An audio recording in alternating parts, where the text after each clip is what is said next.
Usually when we talk about the modern financial system, there is this expectation of cutting-edge sophistication. Like you swipe a card, a laser beam shoots up to a satellite, and, the money just moves instantly. Yeah. It feels like magic. Right, right. I mean, from the consumer's perspective, it feels entirely seamless. Yeah, but then you step into the back rooms of these institutions, and suddenly that whole illusion of high-tech magic, it just shatters. We are looking at an infrastructure landscape that is, honestly, kind of terrifying. Oh, it is the absolute definition of duct tape and baling wire. You have literally billions of dollars flowing through incredibly brittle CSV files that are just sitting on decades-old FTP servers. Exactly. And that tension, right, between the aging, brittle tech of the past and the hyper-fast AI future we are sprinting toward, that is exactly what we are getting into today. So welcome to the Deep Dive. Glad to be here. Today, we are taking a massive stack of technical news and basically extracting the absolute most vital nuggets of knowledge for you, because our mission here is to make you the most well-informed person in your next meeting without, making you feel completely overwhelmed by information overload. Yeah, it's a delicate balance, but it's a really fun one to strike. For sure. And to do that, we have curated today's sources directly from Andrew Kagan's weekly newsletter. We are touching on, honestly, everything, from cloud infrastructure and modern workplace apps to security, data analytics, and some pretty massive industry trends. There's a lot of ground to cover. There really is. We are looking at a roadmap that kills off those ancient banking file transfers with zero-friction data lakes, establishes the absolute necessity of giving AI agents their own corporate identities, and ends with a hard 2028 quantum computing deadline that could quite literally change everything. Yeah. And guiding us through all of this is our resident expert, the calm voice of reason, who is going to help us connect the dots on why all this rapid technological shift actually matters to you. Well, thank you. And, what's fascinating here is that while this might look like just a random assortment of weekly tech updates, they actually form a single, highly cohesive picture. How so? Well, every article, every update we are looking at today is a building block for what the industry is calling the agentic enterprise. We're moving from a world where AI is just, a chatbot that answers questions to a world where autonomous AI agents actually take actions on our behalf. Right. And doing that requires a complete rewiring of how we handle data, how we scale our servers, and maybe most importantly, how we lock down our networks. Okay, let's unpack this, starting right at the bedrock of any AI system, which is the data. Right. Because before you can build an autonomous AI agent, you need the right data and the right models to feed it. Exactly. And that brings us back to our opening image of those ancient bank transfers, right? In our sources, there's this fantastic anecdote from Jeff Shood, the CTO of Origins. Oh, yeah, that stood out to me too. Right. I mean, they handle about half of all U.S. auto loans through credit unions.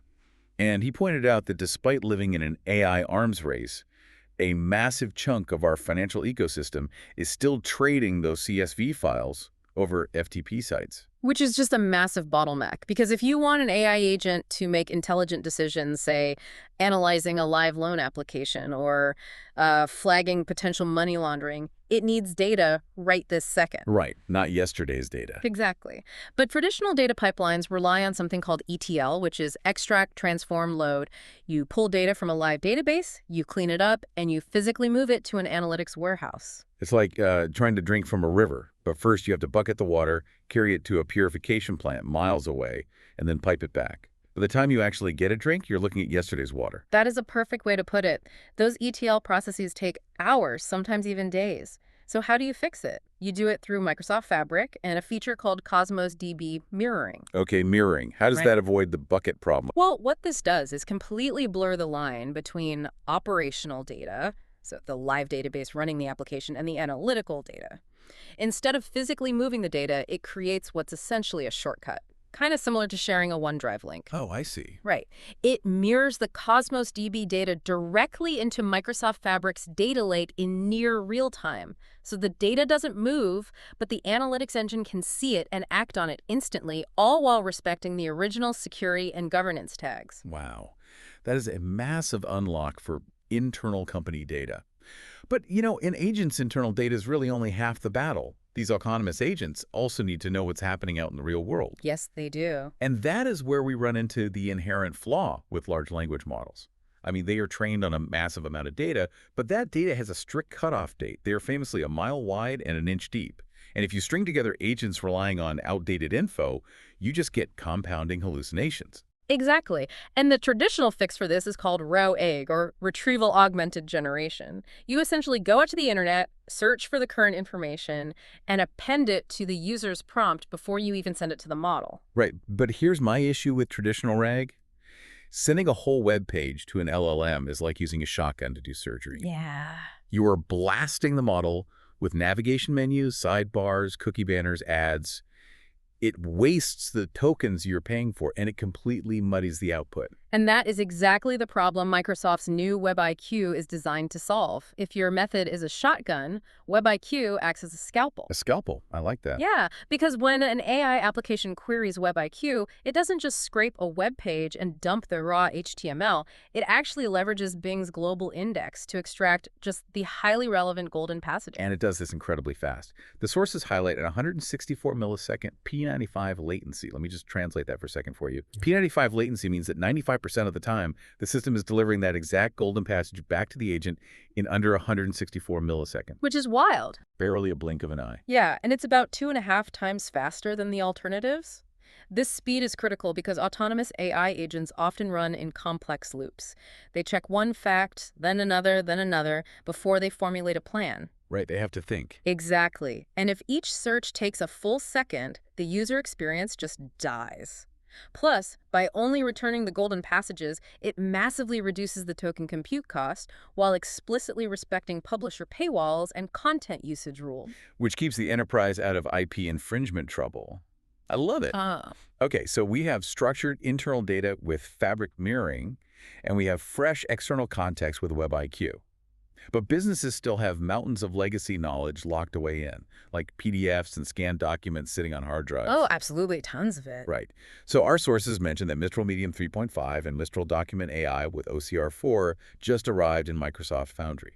Now, optical character recognition, OCR, has been around forever. Why is OCR4 suddenly a big deal? Well, because traditional OCR just flattens a document into a single long string of text. It completely destroys the visual relationship between headers, paragraphs, and most importantly, tables. Oh yeah, tables are a nightmare. Imagine an invoice where the total due text is visually right next to the dollar amount, but flattened text puts the number 50 lines down the page. If you feed that flattened text to our Arrow pipeline, the AI has no idea how the data was originally structured, which leads to terrible answers. It just loses all the spatial context. Exactly. OCR4 preserves that spatial context, it understands the layouts and the tables, and it outputs structured representations. Because if you are building AI, your models are only as good as the structured data you feed them. So let's say we have that structured data perfectly feeding our models. The next immediate wall you hit is infrastructure.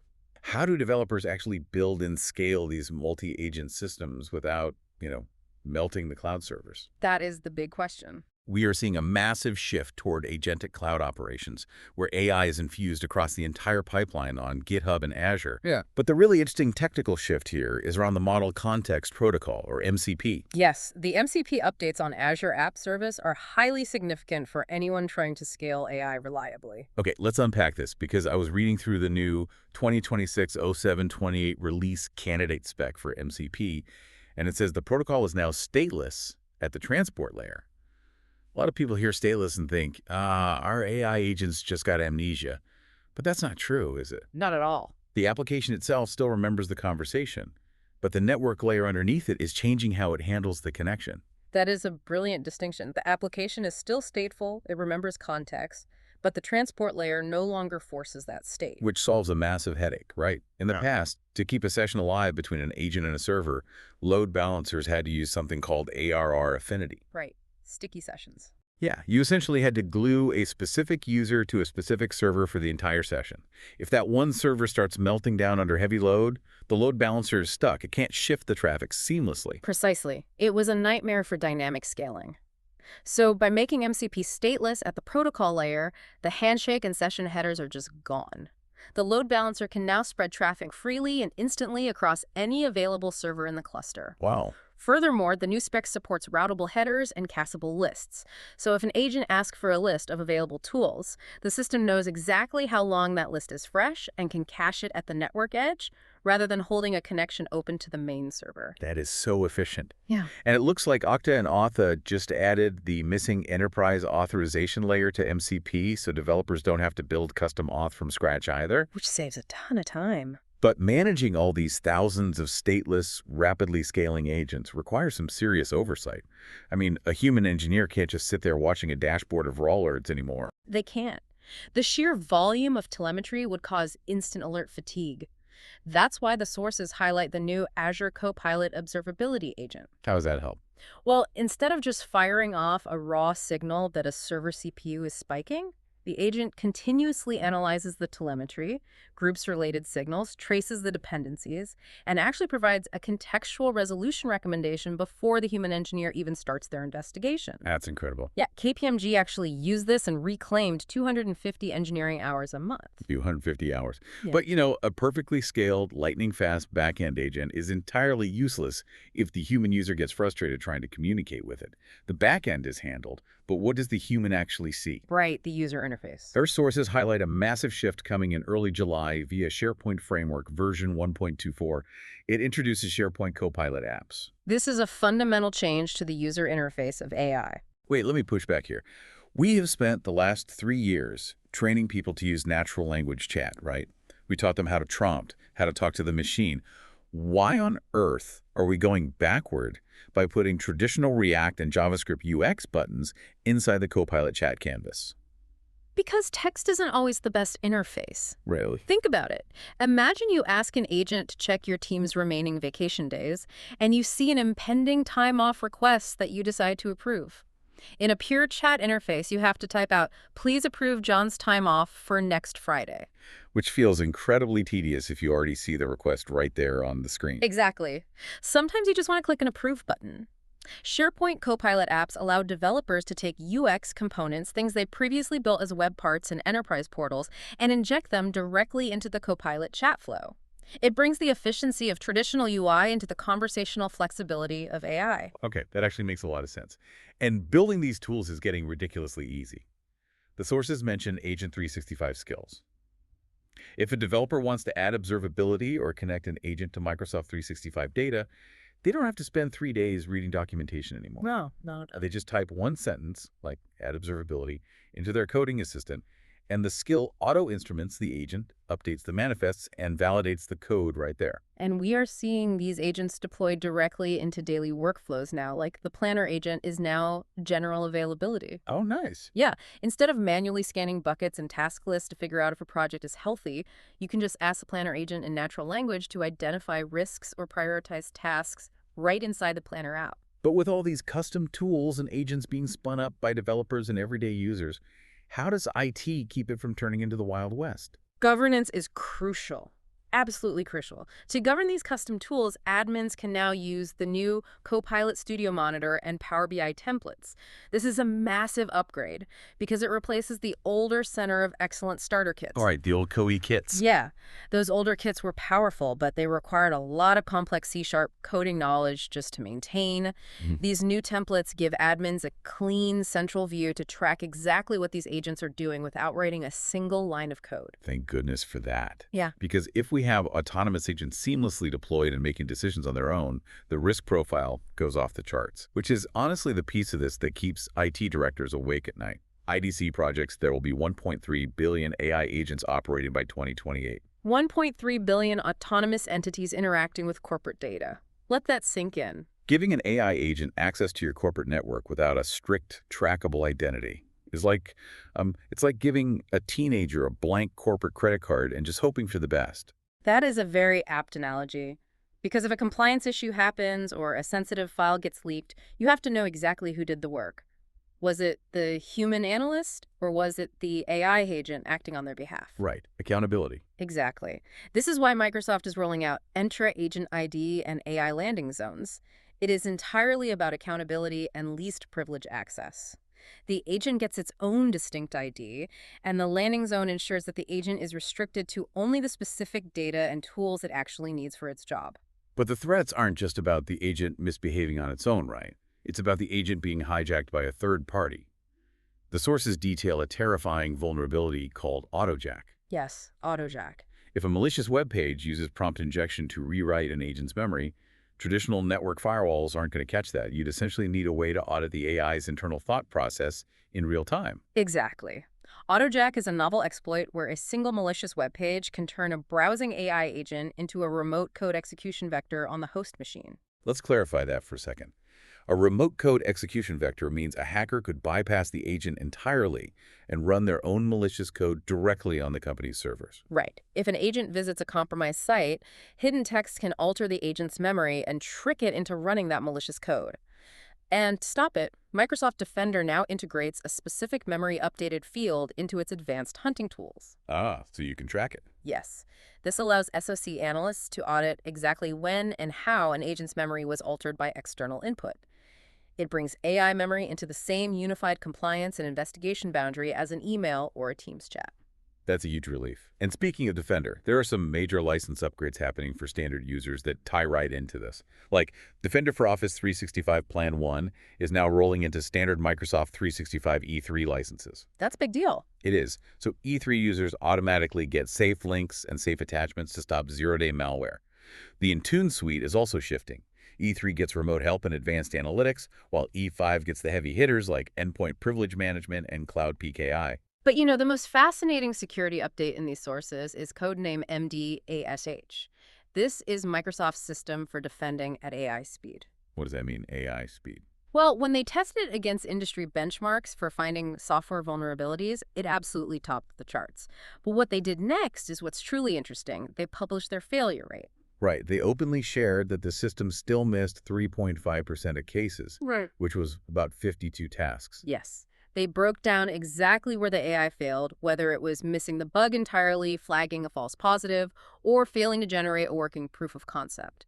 This transparency is vital because finding a bug is really only half the job. Right. Closing the bug at scale is the real problem. If you have AI writing code incredibly fast, you need AI reviewing and securing that code just as fast. But when you look at this whole ecosystem, agents writing code, agents reviewing code, agents securing code, you kind of have to wonder where the human fits in. With technology moving at this breakneck speed, how do you, the listener, stay relevant? Upskilling has never been more critical. The sources point out some immediate actionable steps you can take. For instance, you can grab free Fabric or SQL certifications during Fabric Data Days 2026. Oh, that's great. Yeah, or you can dive into the new Copilot Dev Camp to earn badges like Declarative Pioneer or MCP Integrator. These aren't just vanity badges.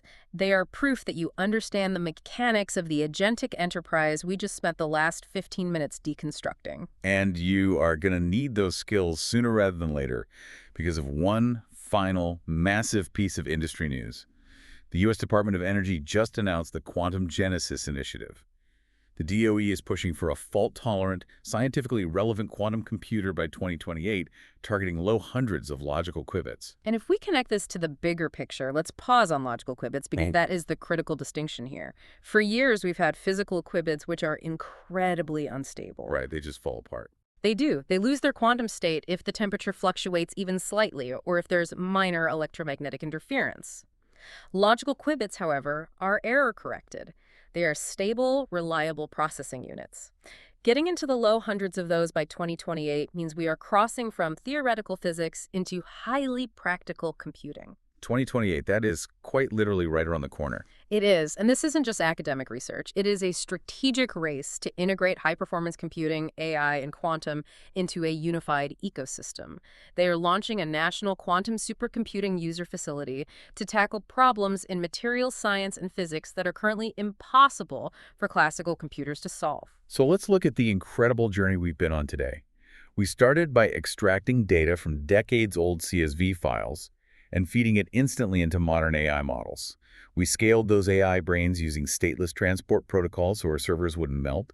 We built click-button user interfaces right into the chat canvas so humans could actually use them. Yeah. We locked down those billions of agents with strict agent IDs and memory auditing to stop them from being hijacked. And finally, we looked ahead to a world where AI and quantum computing merge. It is a staggering amount of change happening simultaneously across every single layer of the technology stack. It really is. And it leaves us with one final lingering thought. This raises an important question for you to mull over after we sign off. By 2028, according to IDC, We will have over 1.3 billion autonomous AI agents navigating our corporate networks.